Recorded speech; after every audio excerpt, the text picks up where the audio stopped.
The Fisherman and His Soul. The Fisherman and His Soul is a short fantasy story for children by the Irish author Oscar Wilde. It was first published in 1891 as part of the anthology House of Pomegranates. The Fisherman and the Soul का कथानक गति में set है। जब शीर्षक चरित्र गलती से अपने जाल में मत्स्यांगना पकड़ लेता है, वह मरमेड के प्यार में पड़ जाता है और उसे बताता है कि वह उससे शादी करना चाहता है। वह उससे कहती है कि वह उससे तभी शादी कर सकती है जब वह उसकी आत्मा को भगा दे। एक चुड़ैल से मछुआरा सीखता है कि उसकी आत्मा को कैसे भेजा जाए। आत्मा मछुआरे को उसे वापस लेने के लिए मनाने की कई प्रयास करती है। अंत में उसे एक सुंदर नर्तक की कहानी के साथ ऐसा करने के लिए मनाती है जो पास में रहता है।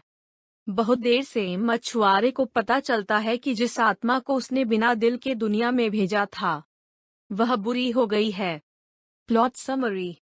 एक युवा मछुआरा यह जानकर आश्चर्यचकित है कि उसके जाल में कुछ बहुत भारी है। वह पहली बार में मानता है कि उसने या तो सभी मछलियों को समुद्र में या एक राक्षस को पकड़ लिया है। वह बदले में पता चलता है कि उसने एक मरमेड को पकड़ लिया है। वह मत्स्य स्त्री को बहुत सुंदर पाता है और उसे पकड़ लेता है। मरमेड ने उसे समझाते हुए उसे जाने के लिए कहा। वह सी किंग की एकमात्र बेटी है जो उसके बिना बहुत अकेला होगा। मछुआरा उसे जाने देने के लिए सहमत होता है, लेकिन केवल इस शर्त पर कि वह जब भी उसके लिए बुलाता है और जब भी वह उससे ऐसा करने के लिए कहता है, वह उसे बुलाता है। वह इसके लिए पूछता है क्योंकि वह जानता है कि मछली को मरमेड्स के गीतों की आवाज पसंद है। सबसे पहले मछुआरे अपने जाल में कई मछलियों को लुभाने के लिए मरमेड के गीत का उपयोग करते हैं। जल्द ही, हालांकि, वह उसे बस इसलिए बुलाता है क्योंकि उसे अपने सुंदर गीत को सुनने में आनंद आता है, और वह बड़ी संख्या में मछलियों को अपने पास से गुजरने देता है। जैसे जैसे समय बीतता है, मछुआरे खुद को मत्स्य स्त्री के साथ प्यार में गिरते हुए पाते हैं। एक दिन वह मरमेड से कहता है कि वह उससे शादी करना चाहता है। वह जवाब देती है कि वह ऐसा नहीं कर सकता क्योंकि उसके पास एक मानवीय आत्मा है।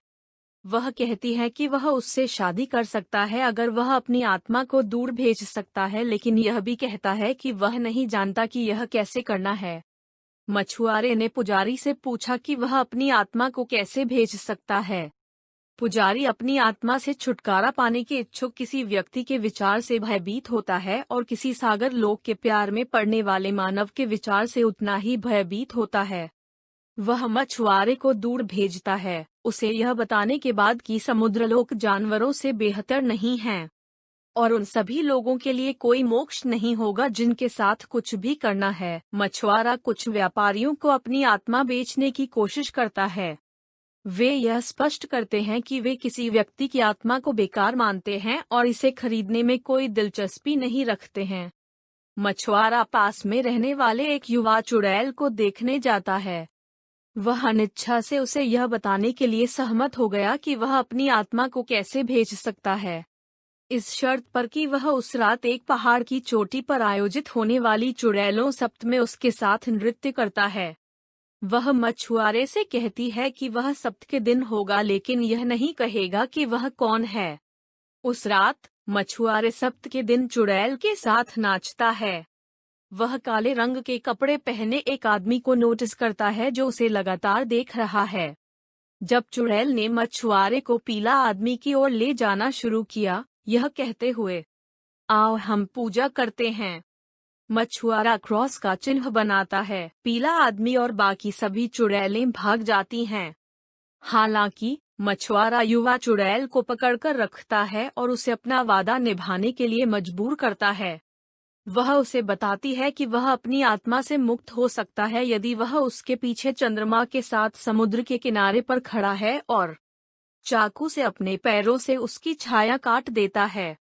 जैसे ही मछुआरे समुद्र के किनारे अपना रास्ता बनाते हैं, उनकी आत्मा उनसे बात करने लगती है।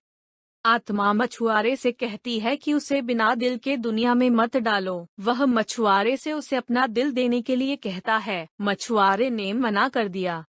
यह कहते हुए कि वह मरमेड को बिना दिल से प्यार नहीं कर सकता। मछुआरा अपनी आत्मा से खुद को मुक्त कर लेता है, जो एक बार अलग होने के बाद मछुआरे के समान दिखता है, और समुद्र के नीचे मरमेड के साथ रहने के लिए जाता है। आत्मा हालांकि मछुआरे को बताता है कि वह हर साल वापस आएगा और उसे समुद्र के किनारे से बुलाएगा। पहले साल के अंत में सोल मछुआरे को बताता है कि वह पूर्व में गया है, क्योंकि पूर्व के से थे वह सब कुछ जो बुद्धिमान है। एक मंदिर में आत्मा को बुद्धि का दर्पण दिखाया गया था, जिसे मंदिर के पुजारियों द्वारा एक देवता के रूप में पूजा जाता था। मिरर किसी को भी इसे देखने की अनुमति देता है, जो दुनिया में होने वाली सभी चीजों को देखने के लिए और परिणाम स्वरूप सब कुछ जानने के लिए। आत्मा ने दर्पण चुरा लिया और उसे छिपा दिया। वह मछुआरे से कहता है कि यदि वह उसे वापस ले जाता है तो वह उसे दिखाएगा कि मिरर कहाँ छिपा है। इस प्रकार मछुआरे को ज्ञान का उपहार दिया। मछुआरा मना करता है, यह कहते हुए कि प्यार ज्ञान से बेहतर है। दूसरे वर्ष के अंत में सोल मछुआरे को बताता है कि वह दक्षिण में गया है, क्योंकि दक्षिण के सेठ से वह सब कुछ जो कीमती है। हर किसी के विपरीत आत्मा ने सम्राट के सामने झुकने से इनकार कर दिया। उस कारण से आत्मा को सम्राट के महल में लाया गया था। जब सम्राट ने पाया कि वह आत्मा को नहीं मार सकता है, तो उसने निष्कर्ष निकाला कि उसे भविष्यद्वक्ता होना चाहिए। चूंकि शहर में एक नबी की उपस्थिति का मतलब होगा कि वह अब वहां सबसे शक्तिशाली आदमी नहीं था। सम्राट ने आत्मा को छोड़ने के लिए कहा। आत्मा ऐसा करने के लिए सहमत हुई, इस शर्त पर कि सम्राट ने उसे एक लीड रिंग दी, जिसे सोल ने रिंग ऑफ रिचेज के रूप में मान्यता दी। आत्मा मछुआरे को बताती है कि यदि वह उसे वापस ले जाता है तो वह उसे बताएगा कि उसने अंगूठी कहाँ छिपाई है, और वह जिसके पास अंगूठी है वह दुनिया के राजाओं से अधिक अमीर है। मछुआरे ने मना कर दिया, कहा कि प्यार धन से बेहतर है।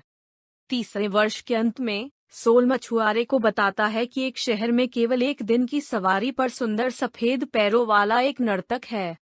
मछुआरे को इस तथ्य की याद दिलाई जाती है कि उसकी मरमेड पत्नी के पैर नहीं हैं और वह नृत्य नहीं कर सकती। वह कारण है कि चूंकि शहर पास है, वह थोड़ी देर के लिए अपनी आत्मा के साथ पुनर्मिलन कर सकता है, नर्तक को देख सकता है और फिर समुद्र के नीचे अपनी पत्नी के पास लौट सकता है। वह आत्मा को एक बार फिर अपने शरीर में प्रवेश करने देता है।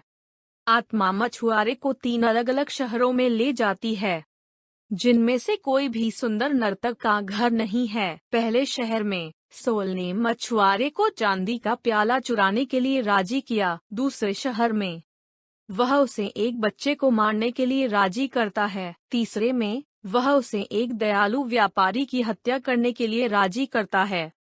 मछुआरे को पता चलता है कि आत्मा दुष्ट हो गई है। आत्मा बताती है कि ऐसा इसलिए है क्योंकि उसे मछुआरे से बिना दिल दिए दूर भेज दिया गया था। मछुआरा फिर से अपने पैरों से अपनी छाया को काटने की कोशिश करता है, लेकिन यह काम नहीं करता है। आत्मा बताती है कि कोई केवल अपनी आत्मा को एक बार दूर भेज सकता है और वह और मछुआरे अब हमेशा के लिए एकजुट रहेंगे। मछुआरा समुद्र के किनारे अपने लिए घर बनाता है। वह अपनी मरमेड पत्नी को एक दिन में 3 बार 3 साल तक बुलाता है। हालांकि वह कभी भी उसकी कॉल का जवाब नहीं देती है। आत्मा मछुआरे को बुरे काम करने के लिए लुभाने की कोशिश करती है, लेकिन पाती है कि वह मरमेड के प्रति अपने मजबूत प्रेम के कारण विरोध कर सकती है। आत्मा मछुआरे को अपने घर से दूर जाने के लिए यह कहकर लुभाने की कोशिश करती है कि वह दुनिया में जा सकता है और गरीबों की मदद कर सकता है। हालांकि मत्स्य स्त्री के लिए मछुआरे का मजबूत प्यार उसे घर पर रखता है। आत्मा मछुआरे से उसे अपने दिल में वापस जाने के लिए कहती है, यह विश्वास करते हुए कि यह आत्मा की बुराई को रोक देगा। मछुआरा इससे सहमत है। आत्मा हालांकि पाता है कि वह दिल में प्रवेश नहीं कर सकता, क्योंकि यह मरमेड के लिए प्यार से भरा है। एक तूफानी दिन मरमेड के मृत शरीर को किनारे पर धोया जाता है। आत्मा मछुआरे को शरीर से दूर जाने के लिए मनाने की कोशिश करती है। उसे बताती है कि वह विशाल लहरों से डूब जाएगा। मछुआरा हालांकि नहीं चलता है। मरने से पहले आत्मा मछुआरे के दिल को फिर से संगठित करने का प्रबंधन करती है।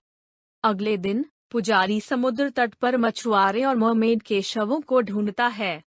निश्चित रूप से कि मछुआरे को समुद्र लोक में से एक से प्यार करने के लिए लानत है। पुजारी का आदेश है कि फुलर्स फील्ड के एक कोने में दोनों शवों को एक अनगढ़ कब्र में दफनाया जाए जहां कोई मीठी जड़ी बूटियां नहीं उगती हैं। 3 साल बाद पुजारी भगवान के क्रोध पर एक उपदेश देने की तैयारी कर रहा है। उसने एक तरह के कुछ फूल नोटिस किए जो उसने पहले कभी नहीं देखे थे। वह प्रत्याशित रूप से खुद को इसके बजाय भगवान के प्यार पर एक उपदेश देते हुए पाता है। हालांकि कोई भी पुजारी को नहीं बता सकता है कि वेदी पर किस तरह के फूल हैं। उसे बताया जाता है कि वे फुलर के मैदान के एक कोने में बढ़े थे। अगले दिन पुजारी समुद्र और समुद्रलोक को आशीर्वाद देता है। सारांश का अंत। धन्यवाद।